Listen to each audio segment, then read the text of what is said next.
Olá, boa noite. Boa noite. Nova fase da Operação Lava Jato prende Paulo Preto, ex-diretor da Dersa. Ele é acusado de operar esquema de propina na Odebrecht e guardar 100 milhões de reais em um bunker. E você vai ver também. Áudios de mensagens trocadas entre o presidente Jair Bolsonaro e o ex-ministro Gustavo Bebiano, revelados pela revista Veja, mostram que a relação entre os dois estava insustentável antes da exoneração. Polícia Federal prende o presidente da Confederação Nacional da Indústria, Robson Andrade. Ele é um dos investigados por supostas fraudes em convênios do Ministério do Turismo e entidades do Sistema S. O desvio de recursos pode ter chegado a 400 milhões de reais.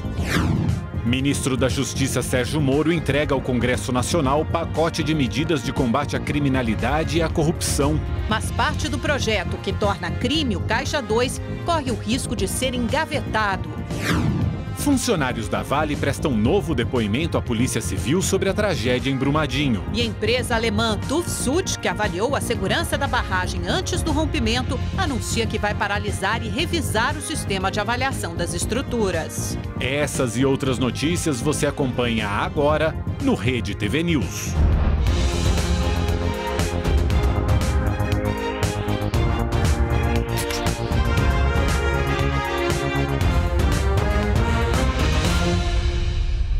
A proposta do governo de reforma da Previdência será apresentada nesta quarta-feira. A mudança nas regras de aposentadoria é a grande aposta do presidente Jair Bolsonaro na área econômica. E agora há pouco o governo sofreu sua primeira derrota na Câmara, aí num outro assunto. Mas nós vamos ao vivo a Brasília conversar com a repórter Caroline Aguiar, que tem todas essas informações sobre o começo dessa relação entre o governo e o Congresso. Vai ter muita negociação pela frente. Boa noite, Carol.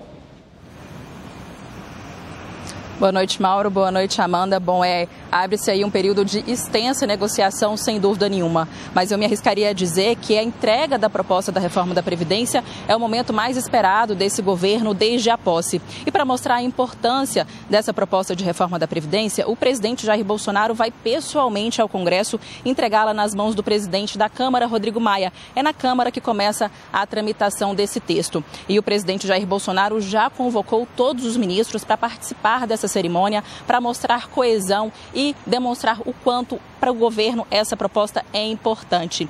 Depois, à noite, o presidente vai fazer um pronunciamento à nação, à população, para começar a explicar, começar a esclarecer para as pessoas o que é essa proposta e quem ela vai atingir. Logo depois que o texto foi entregue para o Congresso, o ministro da Economia, Paulo Guedes, vai fazer uma explicação, vai mostrar essa proposta, tirar dúvidas, mostrar os detalhes para os governadores e também para os líderes partidários.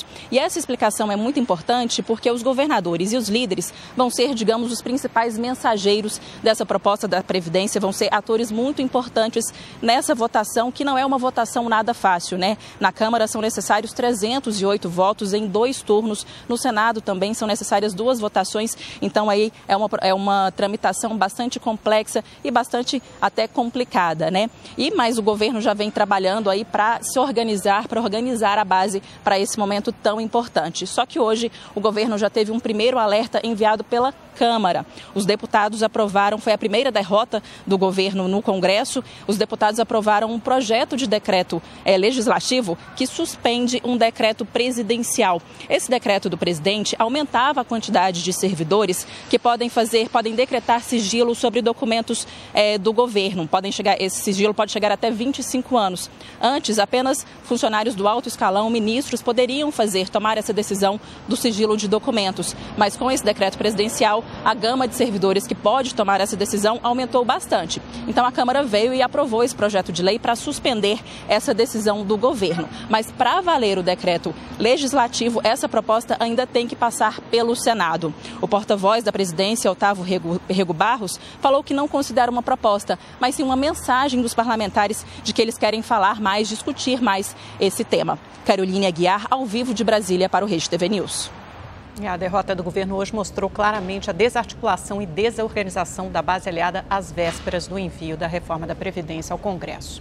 O ministro da Justiça, Sérgio Moro, entregou ao Congresso Nacional o pacote de medidas de combate à criminalidade e à corrupção.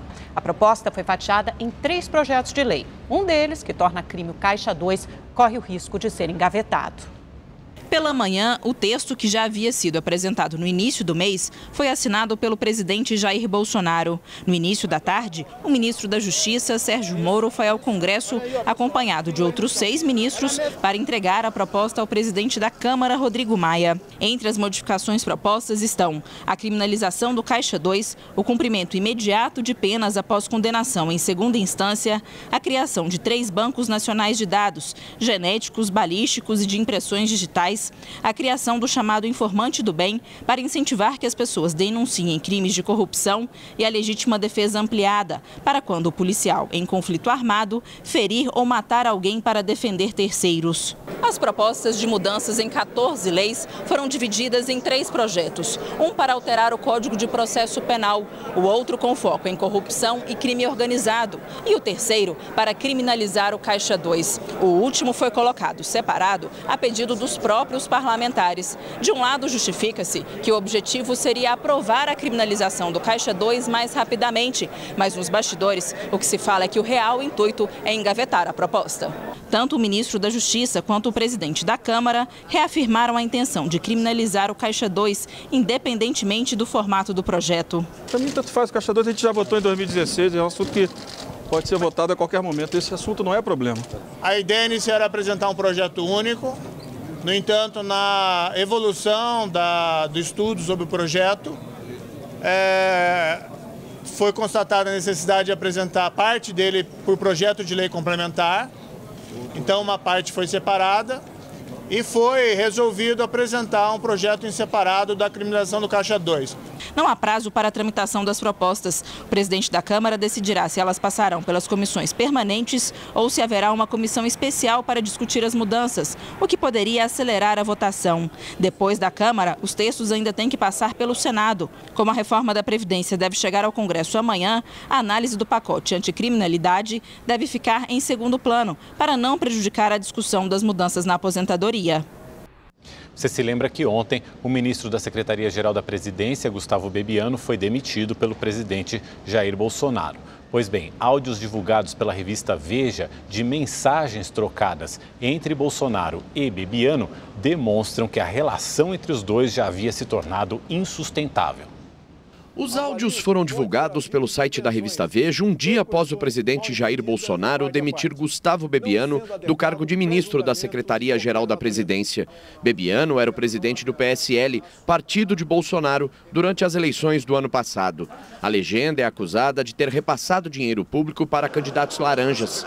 O presidente demonstra incômodo e o ex-ministro tenta se explicar. Querer empurrar essa batata quente desse dinheiro lá para candidata em Pernambuco pro meu colo, aí não vai dar certo.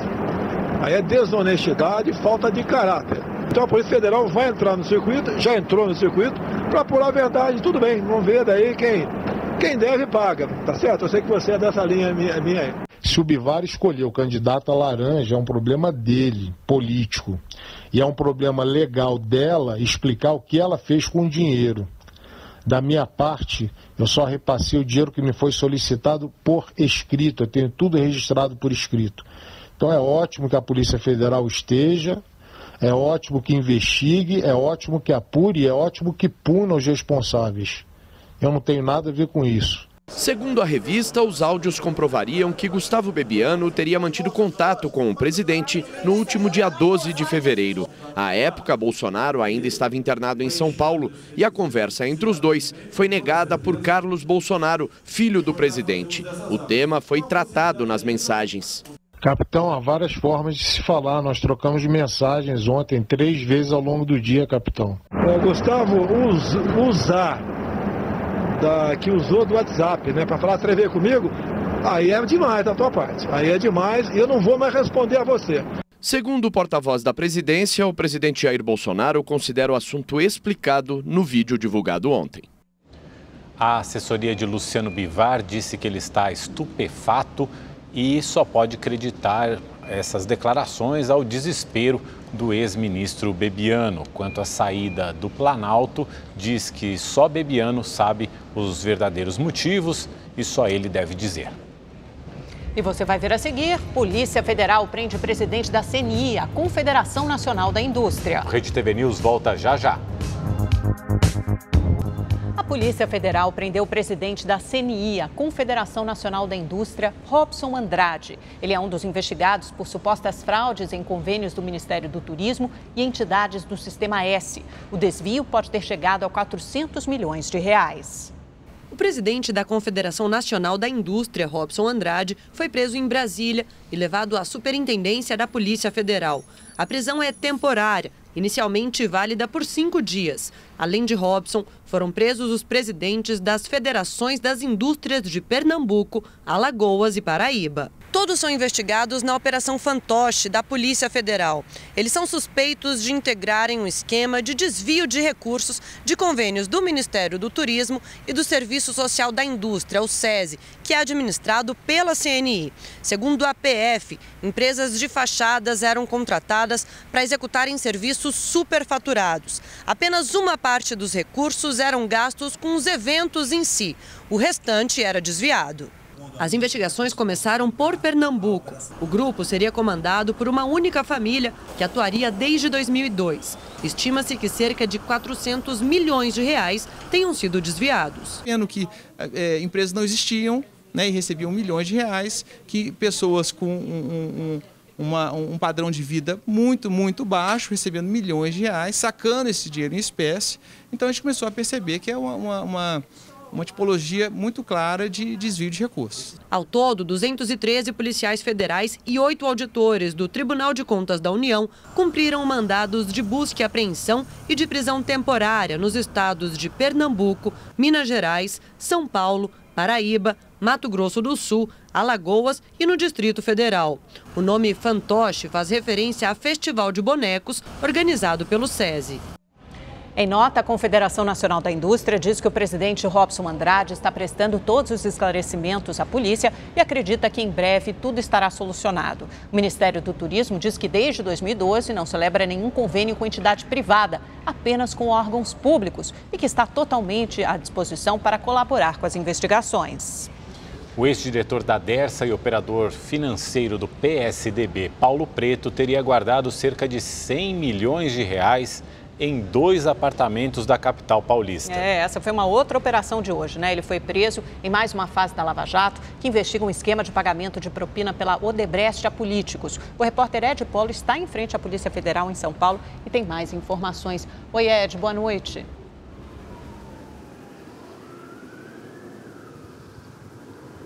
Boa noite, Amanda. Só para reforçar essa informação que você acabou de dar agora há pouco, a gente recebeu aqui a informação até mesmo da Polícia Federal, essa informação acabou de chegar para a gente, que o presidente da CNI estava prestando depoimento em Brasília e acabou sendo solto. Então, essa informação de que o presidente da CNI foi solto, chegou aqui na sede da Polícia Federal e a gente está passando agora aqui em primeira mão no Rede TV News. Com relação ao Paulo Vieira, ele foi preso hoje pela manhã no bairro dos Jardins, zona sul de São Paulo, e foi encaminhado direto para o prédio do Ministério Público Federal, vigiado por 3 policiais federais e de tornozeleira eletrônica. Ele acompanhou os depoimentos de testemunhas de defesa num outro processo onde ele é réu, o processo de crime de formação de cartel nas obras do Rodoanel e no Sistema Viário Sul de São Paulo.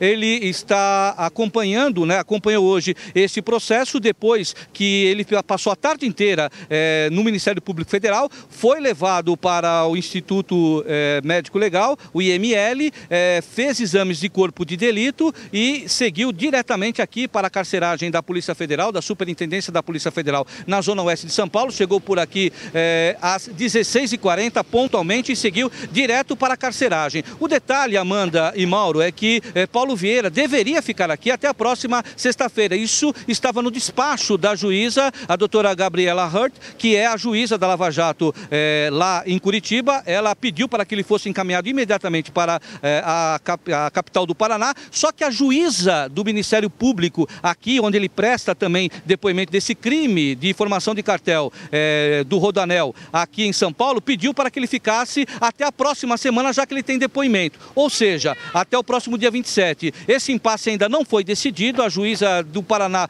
não disse se ele vai ser encaminhado para lá, então a gente não sabe até quando Paulo Vieira vai ficar aqui. A repórter Débora Oliveira, ela acompanhou todos os detalhes dessa prisão e mostra pra gente agora na reportagem.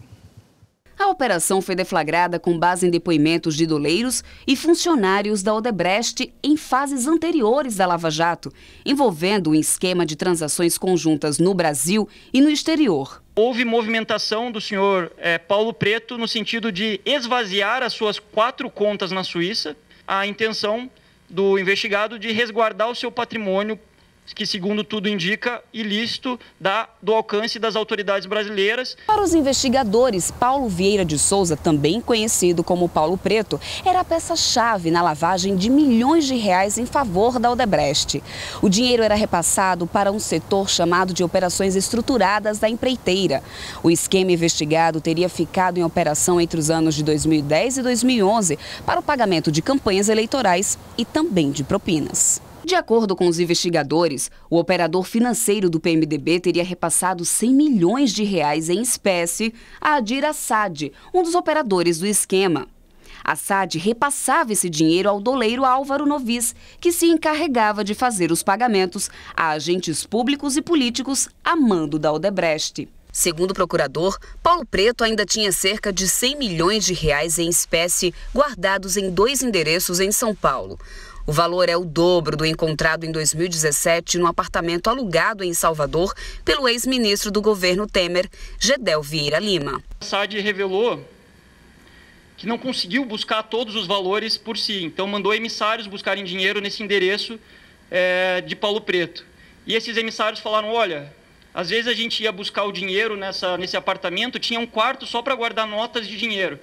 Só que como era um quarto úmido, algumas vezes a gente via Paulo Preto colocando as notas de reais para tomar sol, porque senão elas emboloravam. Aloísio Nunes Ferreira, ex-senador e ex-ministro das Relações Exteriores do governo de Michel Temer, também é investigado. Segundo uma delação, Aloísio tinha um cartão de crédito vinculado à conta do operador financeiro do PSDB. Eu nego isso, desconheço esse assunto. Essa é a 3ª vez que Paulo Vieira de Souza é preso. Nas 2 anteriores, foi acusado de crime de desvio de dinheiro de obras do Rodoanel durante o governo de José Serra, em São Paulo. Nos 2 casos, acabou solto após habeas corpus concedido pelo ministro do Supremo Tribunal Federal, Gilmar Mendes. A nova ordem de prisão veio da força-tarefa da Operação Lava Jato em Curitiba. Na capital paranaense, o relator dos casos ligados à Lava Jato é o ministro Edson Fachin. E no começo da noite, Aloísio Nunes pediu demissão da presidência da Invest SP, agência do governo paulista. Em carta ao governador João Dória, Aloísio disse que ficou surpreso com a investigação da Polícia Federal e que não tem conhecimento do inquérito. 14 pessoas foram feitas reféns em Goiânia durante um assalto a uma loja de eletrodomésticos. 3 dos 4 criminosos eram menores. A loja tinha acabado de abrir na manhã de ontem quando os menores anunciaram o assalto. Eles entraram armados e levaram os clientes e os funcionários para o andar de cima da loja. Em seguida, recolheram celulares e outros produtos do estabelecimento. A polícia foi chamada e chegou ao local minutos depois. Por cerca de quase meia hora, os PMs tiveram que negociar a liberação dos reféns. Os 3 menores se entregaram e foram detidos. Ninguém ficou ferido. Alunos de 3 escolas de Santo André, na região do ABC Paulista, voltaram hoje às aulas. E o pior é que não foi o retorno pós-férias, não. É que as 3 unidades foram depredadas durante o fim de semana. Revoltada, a mãe de um dos alunos da Escola Municipal de Educação Infantil, Mariângela Fuzeto, registrou toda a destruição. Olha o que fizeram com a escola das nossas filhas, ó. Olha, quebraram tudo nisso, ó. O estrago foi enorme, nada ficou no lugar. O material usado pelas crianças estava espalhado pelo chão. Havia tinta por todos os lados, as portas também foram quebradas. Meu Deus do céu! Olha o refeitório, estava tudo arrumadinho, olha. Tudo destruído. Se elas conseguirem arrumar isso aqui hoje, ainda vai ser por Deus nisso. E não foi possível mesmo colocar tudo no lugar. A EMEI ficou fechada, assim como outras 2 creches da região que também sofreram vandalismo. Mais de 800 crianças ficaram sem aula. De acordo com a polícia, os responsáveis por tudo isso foram 3 adolescentes que têm entre 11 e 14 anos de idade. Eles foram apreendidos, devolveram os materiais furtados e foram entregues aos pais. A gente fica chateado, né? Fica chateado e depois outra coisa, a segurança das crianças em primeiro lugar, né? A gente não sabe o que vai acontecer mais aqui. Hoje pela manhã, funcionários ainda limpavam a escola. Tudo para que as crianças voltassem o mais rápido possível. Os pais tinham dúvida se ia ou não ter aula hoje. E aí, na dúvida, vieram para cá com as crianças e tudo. Mas a escola está prontinha e os alunos já estão entrando, estão chegando para esse dia muito especial. Para eles é como se fosse assim uma nova volta às aulas. Tava com muita saudade da escola e quando eu vi a notícia eu fiquei triste, porque foi muito triste o que aconteceu. Mas hoje vai ter aula, hein? Vai. Esse sorriso é por isso?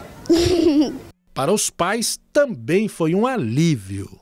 Tem como ela vir para a creche, nós trabalhar, deu tudo certo, graças a Deus, e só alegria.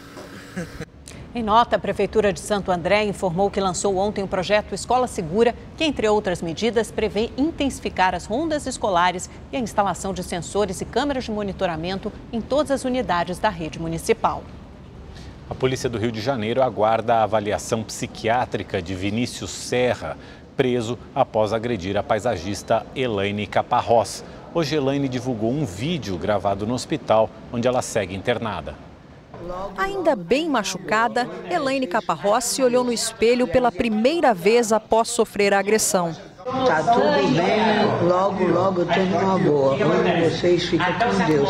Segundo o último boletim médico do Hospital Casa, está descartada qualquer tipo de cirurgia no momento. Ela está um pouco desconexa com as situações, ela tem lapsos do que ela lembra, está muito desconexa com o objetivo, mas ela está traumatizada, ela não consegue dormir direito, ela acorda achando que tá sendo espancada ainda, está cheia de hematoma, cheia de mordida. Elaine foi espancada dentro de casa durante 4 horas por Vinícius Serra, de 27 anos, no último domingo. O estudante de direito e lutador de jiu-jitsu deu socos e mordidas na vítima, que foi salva pelo zelador e por vizinhos. Vinícius segue preso preventivamente e vai responder por tentativa de feminicídio. O jovem já tinha passagem pela polícia por agredir um irmão de 8 anos deficiente físico e por ter dado um soco no pai. Em depoimento à polícia, o agressor aparentou calma e permaneceu em silêncio. Uma pessoa que já chega lá, dá o nome errado e o surto passa logo após a polícia ser chamada. E na delegacia ele mostra uma tranquilidade, diz que não sabe o que houve. É muito fácil você alegar ter tido um surto. Vinícius deve passar por uma avaliação com psiquiatras forenses. A polícia quer saber se ele tem algum tipo de doença que o torne incapaz de responder pelos seus atos. Se confirmado esse quadro, ele pode ser encaminhado a um manicômio judiciário. Nesse caso, a pena seria atenuada. Tudo indica que houve um planejamento, né? Quando a gente tem um surto psicótico, não é esse planejamento, é algo que é impulsivo, que não é planejado. Ele não é agressor de mulher, esse sujeito é um homicida. Ele ia levar aquela mulher à morte. E outro caso absurdo, a mãe do jovem asfixiado por um segurança dentro de um supermercado no Rio de Janeiro prestou depoimento à polícia. Agora, o delegado que investiga o caso quer ouvir novamente o segurança acusado pelo crime. A mãe de Pedro Henrique de Oliveira chegou à delegacia chorando. Ela prestou depoimento por aproximadamente 2 horas e deixou o local sem falar com os jornalistas. Outros 2 seguranças que acompanhavam o caso no mercado também seriam ouvidos hoje, mas eles não vieram à delegacia de homicídios. Os depoimentos foram remarcados para amanhã. Além de omissão de socorro, todos os vigilantes envolvidos também podem responder por homicídio doloso, quando há intenção de matar. Eles estavam ali numa situação que deveriam agir, assistir essa cena passivamente, e por conta disso eles poderão responder pela consequência, que é a morte. Imagens do circuito interno mostram que o rapaz, de 19 anos, correu em direção ao vigilante. Depois de ser afastado, o jovem caiu no chão. Os seguranças do mercado tentam erguê-lo e começa um tumulto. Em outra imagem, Pedro já está imobilizado pelo vigilante Davi Ricardo Moreira. Pedro Henrique foi levado para o hospital, mas não resistiu. Davi contou no depoimento que o jovem fez ameaças e tentou pegar a arma dele. A polícia já conseguiu novas imagens das câmeras de segurança e tenta identificar um terceiro vigilante que aparece nas gravações. Davi, que pagou fiança de R$10 mil e responde em liberdade, deve ser ouvido novamente amanhã. O segurança foi indiciado por homicídio culposo, mas pode responder por homicídio doloso. O laudo da perícia apontou asfixia por estrangulamento. Ele, ao promover a constrição na área do pescoço, onde temos a artéria aorta, que é responsável por conduzir o sangue até o cérebro, ele extremamente, de uma forma extrema, assume aquele risco de produzir o resultado morte na vítima. O vigilante possui outras 3 passagens pela polícia. Ele responde a acusações de lesão corporal culposa e porte ilegal de arma. Além disso, foi condenado em 2017 a 3 meses de prisão por ter agredido uma ex-namorada em 2015. A mãe do jogador Daniel Correia, morto em outubro do ano passado, prestou depoimento à Justiça do Paraná no segundo dia de audiências do processo sobre o assassinato. A mãe do jogador chegou do interior de Minas Gerais acompanhada da nora e de familiares. Durante o depoimento, ela ficou frente a frente com os acusados. Além dela, outras 8 pessoas foram ouvidas. Os depoimentos fazem parte da audiência de instrução e julgamento, que definirá se os acusados irão a júri popular. Ao todo, 7 pessoas são acusadas pela morte do atleta. Entre elas está Edson Brites Júnior, que é réu confesso. Daniel Correia foi morto depois de participar das comemorações do aniversário de 18 anos de Alana Brites, filha de Edson. A defesa de Brites alega que ele matou o jogador para proteger a mulher, que dormia enquanto Daniel tentava se relacionar com ela. Antes do crime, Daniel tirou fotos ao lado de Cristiana, no quarto do casal. O Ministério Público do Paraná denunciou o estudante de direito Pedro Baliotti, de 25 anos, por crime racial.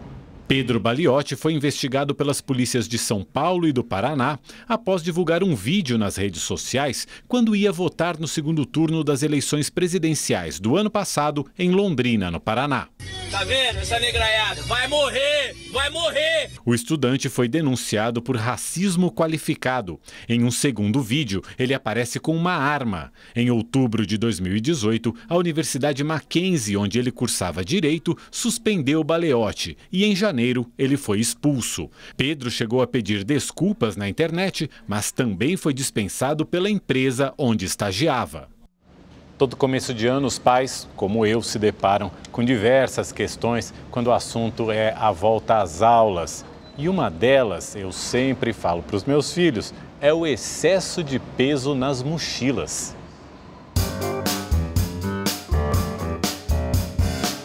Caderno, livro, estojo, apostila, ufa, é hora de organizar o material escolar na mochila. Não pode esquecer de nenhum item. Mas e o peso disso tudo aí nas costas? Pra você, como é que é levar uma mochila dessa? Pesado. O que eu faço é deixar com a rodinha, mas as professoras ajudam lá dentro. Eu escolhi o modelo juntamente com ele, mas o pré-requisito era ter rodinhas. O peso da mochila deve ser uma preocupação dos pais. É preciso escolher modelo e tamanho conforme a estrutura física dos filhos. Se estiver fora do padrão, pode causar lesões graves. A orientação é que a mochila não ultrapasse 10% do peso da criança em idade escolar. O osso ele cresce através de cartilagens de crescimento que vão se fundindo, vão se fechando com o término do crescimento. E esse peso excessivo ele pode causar sim lesões nessas cartilagens de crescimento e desenvolver malformações e deformidades que a gente vai ver só na fase do adolescente ou do adulto. Algumas escolas oferecem armários para as crianças deixarem parte do material. Dicionário, atlas, alguns tipos de livro de literatura e também eles deixam blusa de frio, essas coisas, porque às vezes esquenta durante o dia, esfria, então eles deixam aqui no colégio. Na casa da Giovana são 3 filhos. Júlia, de 12 anos, já sabe o que precisa levar. Ela pesa 59 quilos, mas e a mochila? Ficou com quase 6 quilos, exatamente 10% do peso da garota. O único problema é que Júlia usa a mochila assim, num ombro só. mas é mania e eu acho mais confortável levar só uma. Isso daqui é uma coisa que eu já alertei, mas que é difícil de seguir, que colocar as duas alças da mochila. Não adianta carregar num ombro só, que aí prejudica as costas também. É isso aí, mãe. Já a Isa, de 10 anos, ainda precisa de ajuda para organizar o material. Vão algumas apostilas, cadernos, agenda. Com tudo dentro, a mochila pesa 3,5 kg. E pelo peso dela, quase 43 quilos, está até abaixo. A mochila do Miguel, de 8 anos, quem faz é Giovana. São muitos livros, matemática, geografia, mais o estojo, mais a agenda. E ficou com 5 quilos. É peso demais para o Miguel, que só tem 26 quilos. É, mãe, vai ter que tirar alguma coisa daí. E não vale dizer que é uma mochila de rodinhas, hein?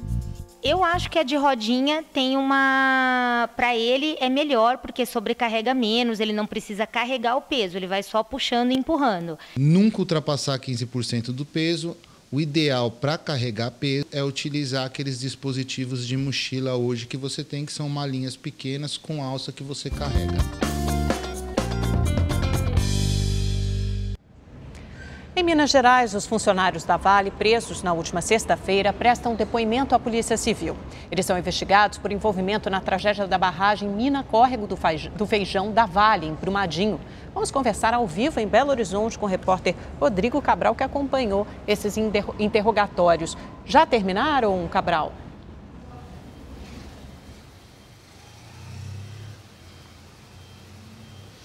Boa noite, Amanda. Boa noite a todos. Já sim, os depoimentos duraram cerca de 5 horas. Os conteúdos não foram divulgados, mas devem ser confrontados com interrogatórios de testemunhas e provas que já foram colhidas. Aqui na Delegacia de Crimes contra o Meio Ambiente foram ouvidos 6 funcionários da Vale. 2 técnicas da mineradora prestaram depoimento na sede do Ministério Público Estadual. Todos usam o uniforme do sistema prisional aqui de Minas Gerais. Os 8 detidos estão sendo ouvidos pelo Ministério Público desde o dia da prisão, na sexta-feira passada. E hoje tiveram que prestar esclarecimentos à Polícia Civil, que investiga, além dos danos ambientais, quem são os responsáveis pelas 169 mortes confirmadas até o momento em Brumadinho. A Vale afirmou que as prisões são desnecessárias, pois os funcionários já tinham prestado depoimento de forma espontânea e sempre estiveram disponíveis para as autoridades. E em um comunicado feito hoje, a empresa Tuvisud Brasil informou a Vale que vai revisar todo o sistema de avaliação das barragens. Por isso, não vai mais emitir novas declarações de estabilidade das barragens da mineradora. Amanda, Mauro. Cabral, e qual a situação dos moradores que vivem perto daquelas barragens que ainda não passaram por novas auditorias de segurança aí em Minas Gerais?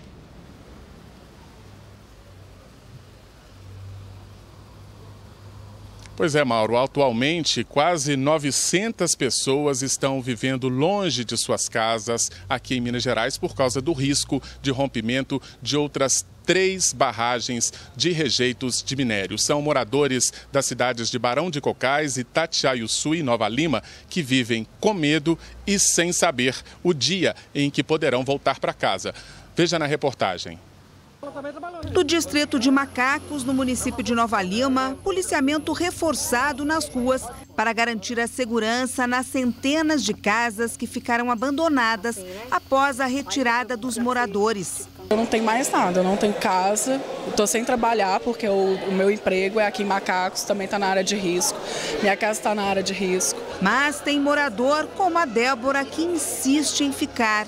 Na região que a gente mora, se houver um rompimento, nós não somos lavados pela lama, né?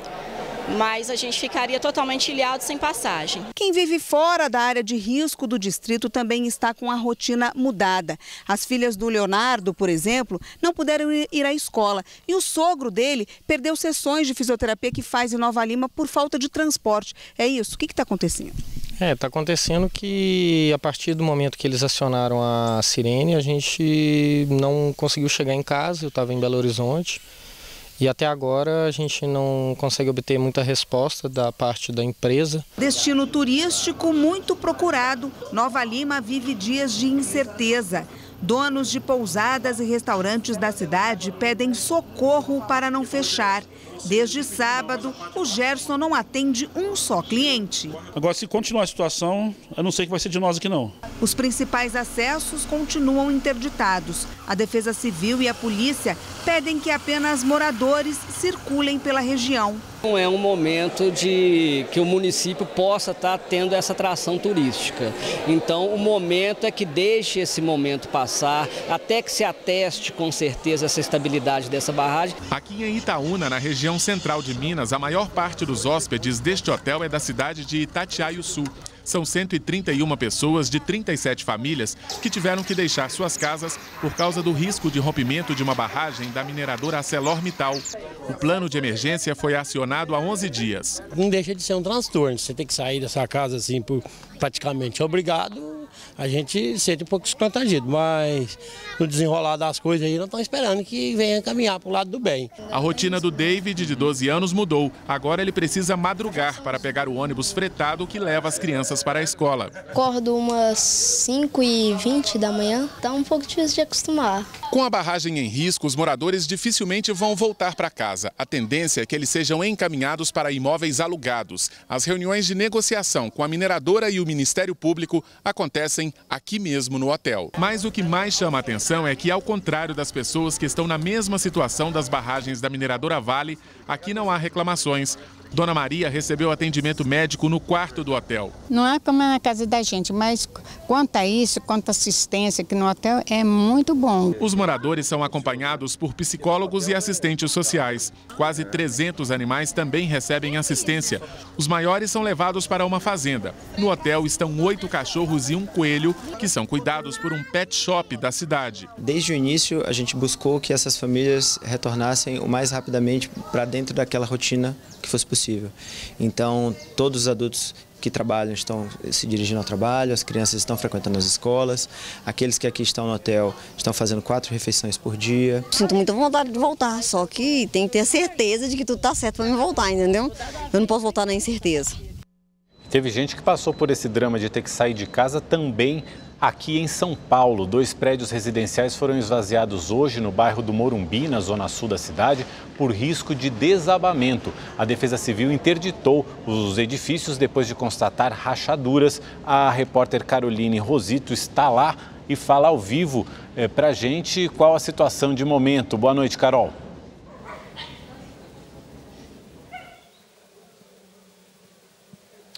Oi, Mauro. Boa noite para você, boa noite a todos.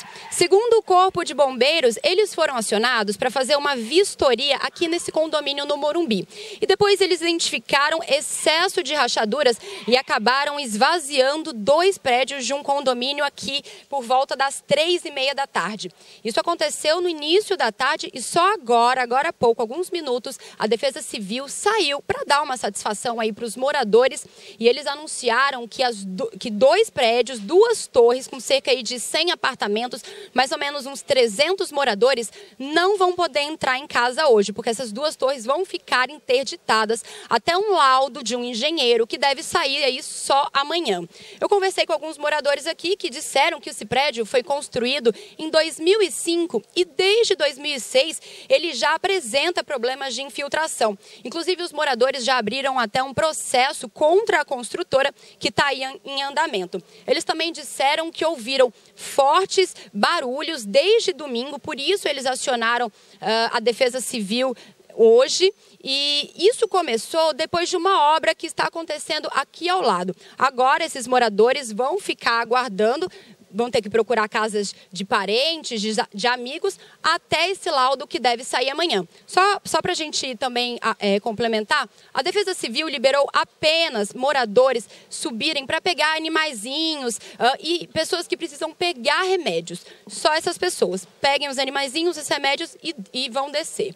Caroline Rosito, de São Paulo, para o Rede TV News. Será uma noite longa para esse pessoal.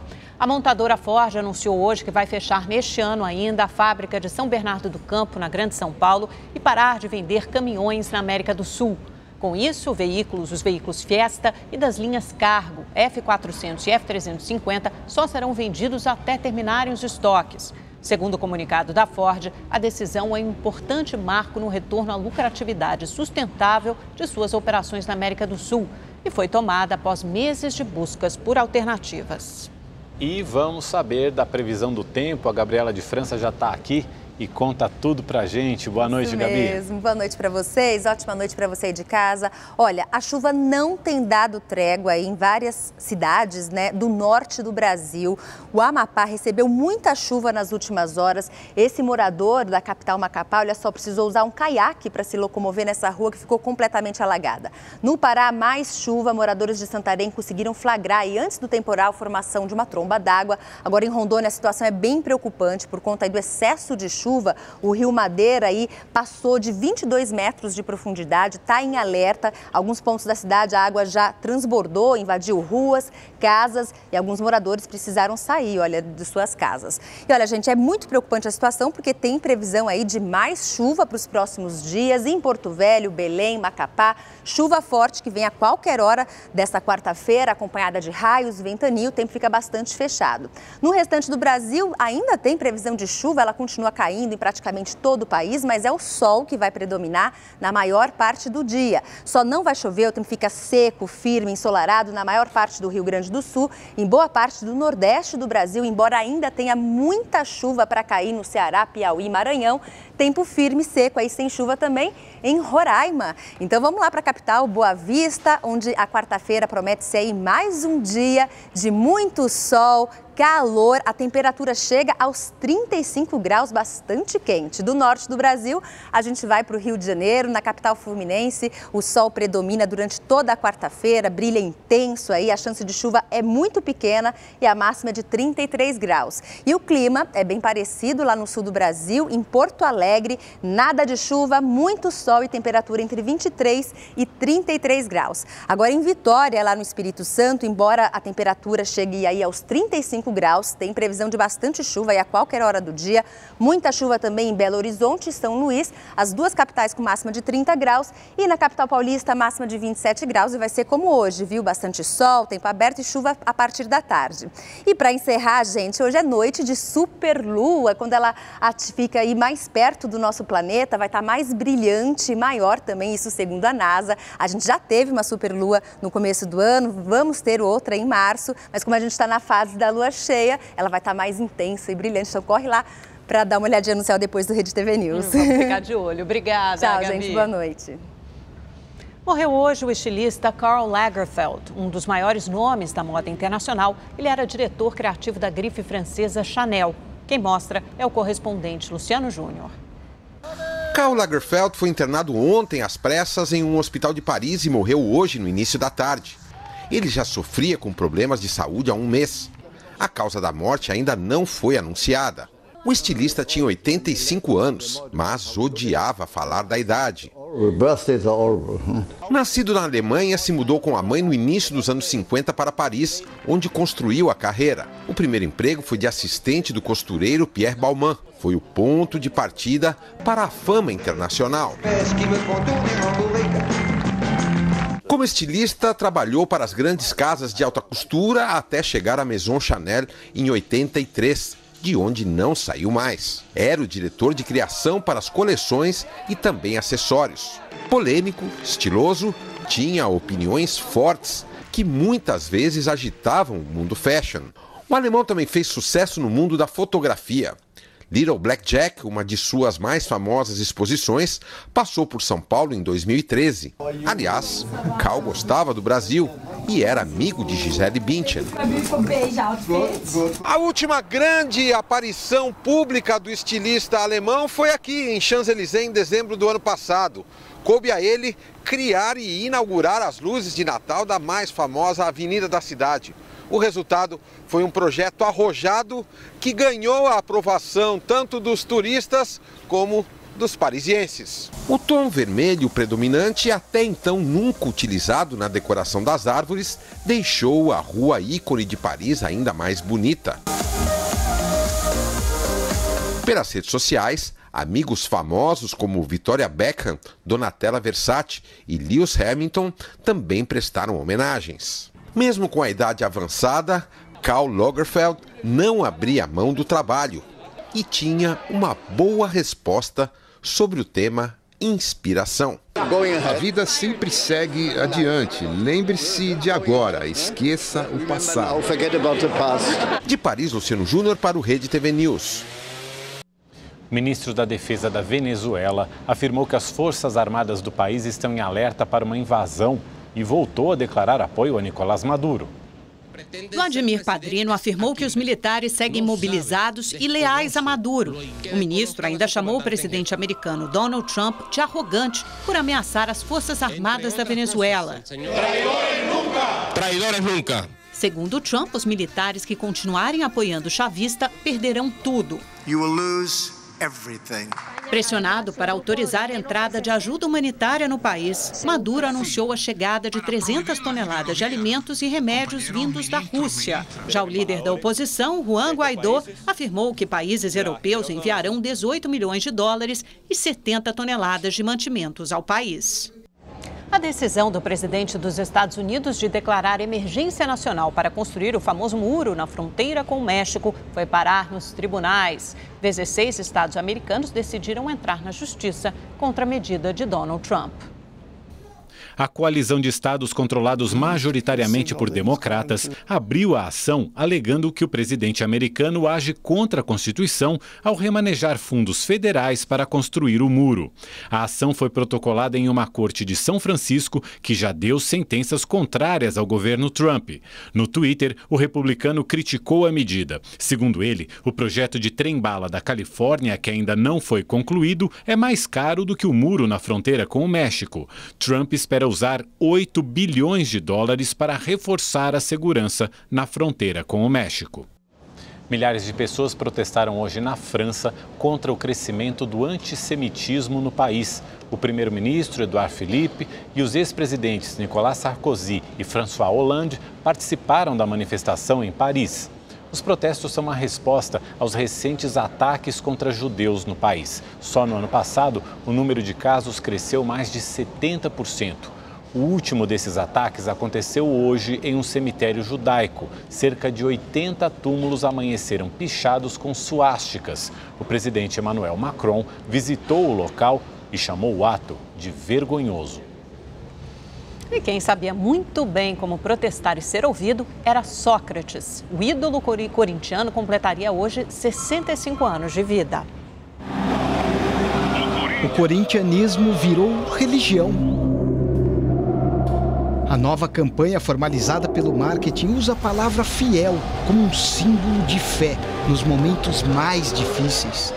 O personagem escolhido para engrandecer essa mensagem só poderia ter nome de filósofo grego, Sócrates. O Corinthians é muito mais que um clube de futebol. O Corinthians é uma religião. A torcida corintiana utiliza o seu clube, o seu time, a sua expressão física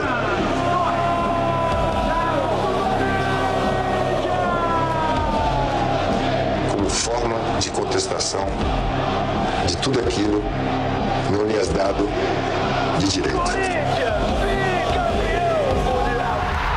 A habilidade com as palavras era tão grandiosa quanto com a bola nos pés. Cada imagem exibida aumenta a saudade de quem usava o futebol para objetivos bem maiores, como resgatar a paz de um país sofrido com a ditadura. Muitas vezes trocou gramados por palanques, pedindo direta já. Se a emenda for aprovada, você não vai embora do nosso país! E justo numa época de repressão, virou o líder da maior revolução da história do futebol. A democracia corintiana pleiteava liberdade de expressão. Jogadores participavam das principais decisões do clube. A filosofia era confrontar os governantes brasileiros. Na verdade, fizemos uma revolução sem guerra. Isso é muito mais interessante do que ter sangue, do que ter morte. Este simples gesto virou um símbolo de liberdade para o povo. Nesta terça, o filósofo da bola, que começou no Botafogo de Ribeirão Preto e foi tricampeão paulista pelo Corinthians, completaria 65 anos. Ele foi embora vítima de falência múltipla dos órgãos agravada pelo alcoolismo. A reportagem de hoje da série especial do Oscar é sobre 2 filmes que usam o humor para fazer o público refletir sobre um tema delicado, o racismo. Quem mostra é o correspondente Fábio Borges. Estados Unidos, início da década de 60. O país vivia sob leis que amparavam a segregação racial. O filme Green Book, o Guia, é ambientado neste período. Para tentar se proteger da discriminação, o pianista Don Shirley contrata um segurança branco para guiá-lo numa turnê pelo sul do país. Até 1964, ano em que foi decretada a Lei dos Direitos Civis aqui nos Estados Unidos, os afro-americanos que viajavam pelo país costumavam carregar este livro, o Green Book. É um guia nacional com endereço de hotéis, restaurantes e outros estabelecimentos comerciais que aceitavam atender clientes negros. Este guia dava um pouco de paz para os afro-americanos, porque eles podiam planejar as paradas em locais onde eram bem-vindos. Era um jeito de viajar com segurança. Apesar de abordar o racismo, o longa tem uma trama divertida, mas com uma mensagem marcante. É um filme sobre a amizade entre um branco e um negro. O pano de fundo é o racismo e as diferenças sociais, problemas que ainda enfrentamos atualmente. A produção ganhou o Globo de Ouro de melhor comédia e agora é um dos favoritos ao Oscar de filme do ano. O longa ainda disputa prêmios nas categorias de ator protagonista e coadjuvante, roteiro original e edição. Infiltrado na Clã também é um filme que usa uma linguagem cômica para retratar a tensão racial nos Estados Unidos. A trama, baseada numa história real, é sobre um policial negro infiltrado na Ku Klux Klan, o grupo supremacista branco. O habilidoso detetive Ron Stallworth foi interpretado por John David Washington. Meu personagem precisou ter muita coragem para se infiltrar na Ku Klux Klan. É incrível ele ter conseguido completar essa missão. A comédia dramática está na disputa de 6 estatuetas do Oscar, incluindo o filme do ano, ator coadjuvante com Adam Driver e direção com o renomado Spike Lee. Nossa intenção não foi produzir um filme de época, foi fazer o público entender que essa história se repete. Estamos num momento muito difícil nos Estados Unidos e em todo o mundo.